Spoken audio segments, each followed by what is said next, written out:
ଆମେ ସମସ୍ତେ ଗୋଟେ ଗପ ଶୁଣିବା ହେଲା। ଗପ କ'ଣ?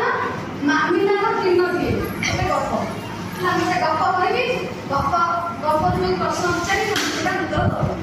ମାମିନା ବୋଲି ଗୋଟେ ଛୋଟ ଝିଅ ଦିନେ ସକାଳୁ ଉଠି ବାପାକୁ ପଚାରିଲା, ବାପା ସକାଳ ସନ୍ଧ୍ୟା ଆଉ ରାତି ମାନେ କ'ଣ?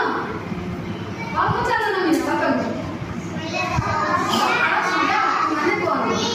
ବାପା ହସିକି କହିଲେ, ତୁମେ ଗୋଟିଏ ଦିନରେ କ'ଣ କ'ଣ ସବୁ କର ଚାଲ ଆମେ କଥା ହେବା ହେଲା। ବାପା କ'ଣ କହିଲେ? ଆମେ ସବୁ କ'ଣ କରୁଛେ ଦିନ ଯାକ ସେଇ ବିଷୟରେ କଥା ହେବା। ପରଦିନ ସକାଳ ହେଲା ହେଲା, ସୂର୍ଯ୍ୟ ଉଦୟ ହେଲେ ମାମିନା ବାହାରେ ଝରକା ଖୋଲି ଦେଖିଲା କୁକୁଡ଼ା ଗଛ ଡାଳରେ ବସି କୋକରକ ଡାକୁଛି। ମାମିନା କ'ଣ ଦେଖିଲା? କିଏ ଡାକୁଛି? ଗଛ ଡାଳରେ ବସି ଡାକୁଛି। ଆଚ୍ଛା, କେତେବେଳେ ସେ ଦେଖିଲା? ଯେତେବେଳେ ଉଠିଲା ବେଳେ ଆଉ କ'ଣ ହଉଥିଲା? କ'ଣ ହେଇଥିଲା? ସୂର୍ଯ୍ୟ ଉଦୟ ହେଇଥିଲେ କହିଥିଲେ ନାଇଁ, ପରଦିନ ସୂର୍ଯ୍ୟ ଉଦୟ ହେଲା ସେତେବେଳେ ସେ କୋକରକ ଡାକୁଥିଲା। ଯୋଉ ସକାଳୁ ଉଠିଲା ଦେଖିଲା ଡାକୁଛି। ମାମିନାର ମା କ'ଣ କରୁଛନ୍ତି?